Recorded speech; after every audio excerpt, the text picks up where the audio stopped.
Hello, I'm Rachel from Douentza Garden in Ireland, although you can't actually see me in this video, but I am here behind the camera. And this video is an update on the orchids I currently have in bloom and a couple of other little bits and bobs. Okay, let's have a look at those orchids.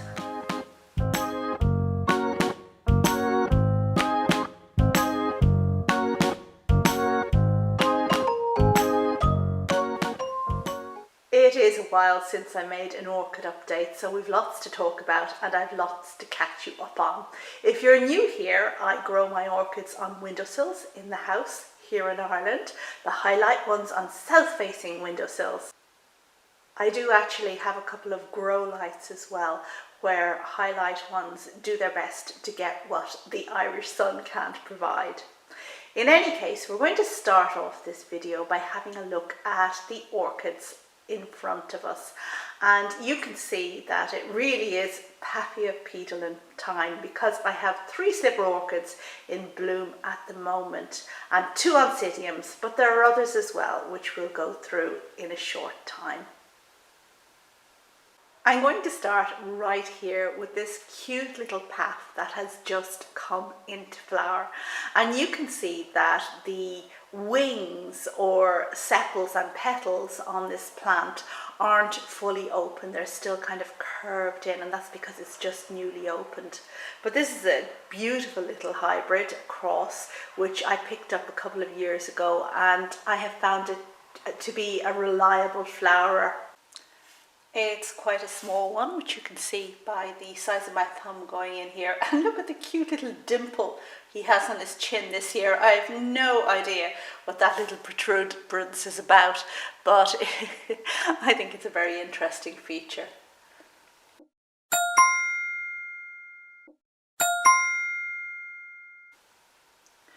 Another beautiful feature of this particular path is its foliage.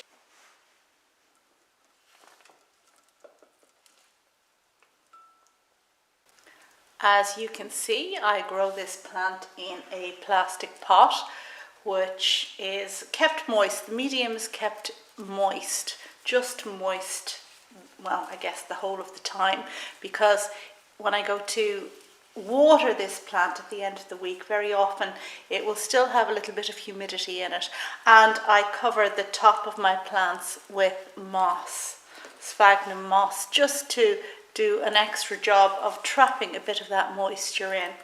So there are path repotting videos on my channel elsewhere if you're interested in how I pot these plants. And leaving behind that cute little white one, we move to a complex American hybrid path that has been in my collection for a very long time, for over 10 years. And again, a good reliable bloomer, which was recently repotted and has gone on to produce this one flower spike. Now, when I bought this plant, I had the opportunity to see it in full flower, and there were various other unnamed ones on the same table, but I chose this one because I really liked its markings. Now, if you've watched my channel for a longer time, you'll have seen this plant come in and out of flower in various videos. And sometimes I think to myself, is there any value in making a video showing a plant in flower that I've showed previously? But I guess it's of value to know that certain orchids really can be long-lived in a person's collection and just go on and on to give you many years of pleasure. And this is certainly one of those. And here you can see the back of his neck, which is gloriously hairy. So this is a big plant with 4 fans now at this stage. When I repotted it last, I removed some of the old withered fans. And you can see how big this path is here in comparison to the other smaller one that I showed you there. He doesn't have the nice foliage that the first one has. And just before we move on to the next orchid, just a little word about this plant down here at the front. which of course is a chrysanthemum, not an orchid at all. And isn't it glorious? It's called Fireworks, although that doesn't seem to be a registered cultivar name. And I just love the beautiful exuberance of the petals coming out. Chrysanthemums are of course great plants for this time of year, whether they are good hardy garden chrysanthemums or ones that need to be grown in a pot like this one. And over here, just beside the first path, we have a Psychopsis, which of course is in the Oncidium family. And this is a Mariposa cultivar. The Mariposa is the Grex. And it surprised me by flowering. It just seemed to be in bud for the longest time. Now, Psychopsis, of course, produce a very, very long flower spike that will last for many years. And the plant just goes on producing bud after bud, so you have to be careful not to damage the spike. And of course it has these 3 antennae on top, which make it look a bit like an alien. Down from the Psychopsis and the path, we have 2 more plants here on the table to show you, and one is the path called Pinocchio, which just flowers for a really, really long time. I don't know, it seems to be continuously in flower, although it took a rest there for me and now is just starting up again. And here is Pinocchio with a yellow Oncidium in the background there. But he is, just one flower at the moment. But again, that spike will produce several flowers in perpetuity. It's a perpetual flowering path. One of his really nice features is the hairs along his moustache here. And you can see how it is white with a pink edge and red dots and then soft hairs all along the edge. And just adds that little bit of interesting detail to the plant. And just to point out to you, his buds, which are those ones there on the stem, which will produce more flowers after this one fades. And actually it can produce more than one flower on the same spike. I've had 2 or 3 at the same go. And right behind him we have one of the dancing lady type Oncidiums. And this one is called Honeybee, and it's lovely, it's scented, so that's just an additional bonus as far as I'm concerned. I love things that are scented, and I wouldn't necessarily buy a plant because of the scent, but if I get something and it's scented, it's wonderful. And this is an Oncidium that you can buy in various places. It's an Inca Orchids Oncidium, and lots of garden centres certainly in Ireland stock Inca orchids, so it's easily obtainable. So let's just take a final look at those orchids, because I'm going to clear them away now and show you a couple more that I have in bloom. And next up we have a couple of phals that are in bloom at the moment. And I want to talk a little bit about this little baby here. And I am delighted to have this flower open for me here. Now this is a summer flowering Phalaenopsis, a primary cross, I believe. The name tag is going up there on the screen in any case. And this is the first time that this particular plant has flowered. And you can see how gorgeous this flower is. There is quite a lot going on, from the purple lip to the kind of maroon colours that are in the petals, with a kind of yellowish tip to them. And the maroon spreads out from a central point, kind of diffusing into the petals. And the petals are kind of mottled beige or brown. It's very, very attractive and just a little bit more interesting than the normal flowers I've had from this plant. Now, what do I mean by that? Let's turn the plant around, because actually what we have here is two plants in the same pot. Now both plants are the same grex, they have the same seed and pollen parents in the same order, but the other plant has flowered previously and it has produced flowers that are quite different to the one I just showed you, and that's quite normal. These flowers have faded now, but I wonder if I can just show you what they look like. Very ordinary, very uniform in their colour.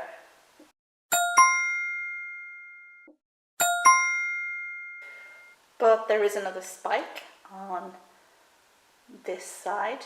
Oops. Okay, that purple flower down on the lower corner of the screen is from the second plant, but this spike here is from the first plant I showed you. So I will get more than one flower going forward, which is great.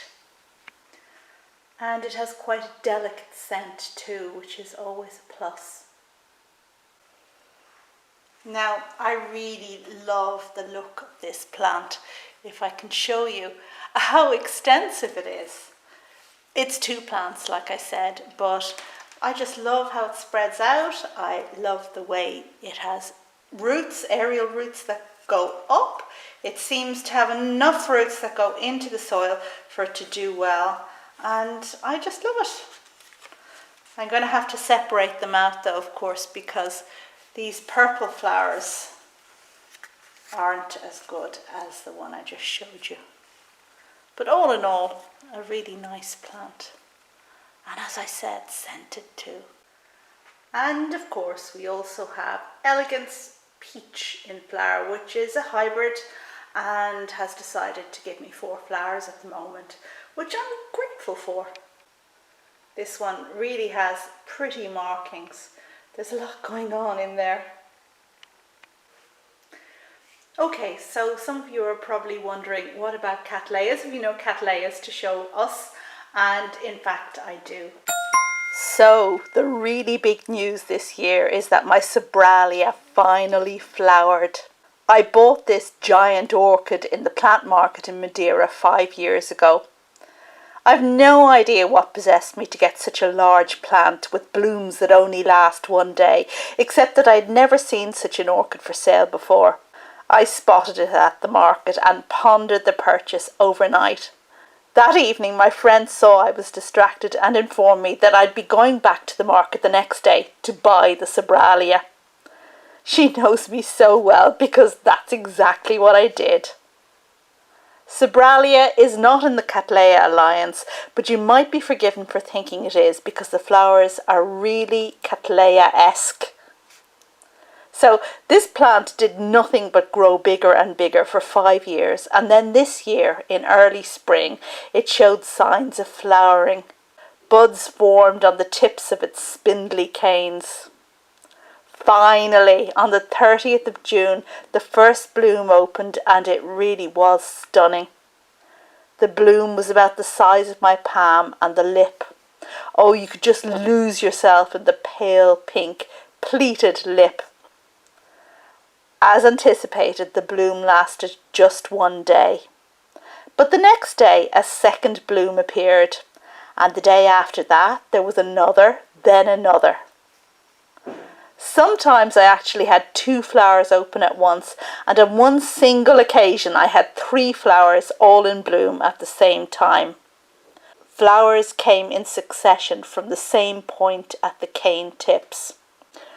Although this plant wasn't a flowery spectacle in the way that Cattleya purpurata, for example, might be, I can honestly say that I enjoyed every single flower and was pleasantly surprised by how many there were. My Sobralia, which I can now identify as Mirabilis, finished flowering on the 7th of August, so in essence it provided me with 5 weeks of blooming excitement. I'll be keeping this one. While the Sobralia was in flower, my large pink Cattleya purpurata also bloomed, so I was able to make a good comparison of the two. My Cattleya purpurata is also a veteran plant, and I've had it for 7 years. It flowers reliably each June with late scented blooms and undulating petals. The flower and plant size is very similar to the Sobralia, although their habits are quite different. This unifoliate Cattleya produces sheaths on its newest growths, and these go on to produce flower spikes which burst out of the sheaths. The Sobralia produces buds directly on the tips of its canes. The Cattleya has rigid, leathery, unbending leaves, whereas the Sobralia has soft, corrugated leaves. There was also a smaller arrival to the flowering party. It was the tiny Baptistonia truncata from the Oncidium alliance. This cutie has been in my care for 4 years, and I love its pendulant white and brown flowers. It really is gorgeous and very elegant in its own right, even if it doesn't have the stature of the other two plants. It made for some fun size comparisons with the other two giant orchids. My Sobralia, Cattleya purpurata and the little Baptistonia are all grown on south-facing windowsills in my home. And although they're potted quite differently, they are all watered about once a week with quarter-strength orchid fertiliser and Epsom salts. I've made plenty of Cattleya potting videos if you want to check out how I pot purpurata. There's also a Sobralia repotting video somewhere. To search for videos of mine, just put Douentza and Sobralia, for example, if you're looking for the Sobralia repotting video in the YouTube search bar, and I think you're going to find it. The Baptistonia, on the other hand, is potted in pure sphagnum, and if that's still wet at watering time, as sometimes happens in winter, I postpone watering it for yet another week. Now, I know it's really unpopular on YouTube to say you water your orchids once a week, but that's my reality and I'm not going to hide it from you. And with that, we've come to the end of this orchid update. I hope you've enjoyed it. I hope there was something in there for everyone, as I've covered a mixture of orchid genera. I wonder which one was your favourite. Do let me know down below if you can, and tell me why it's your favourite. Thanks as always for watching, and I'll see you on the next video. Bye!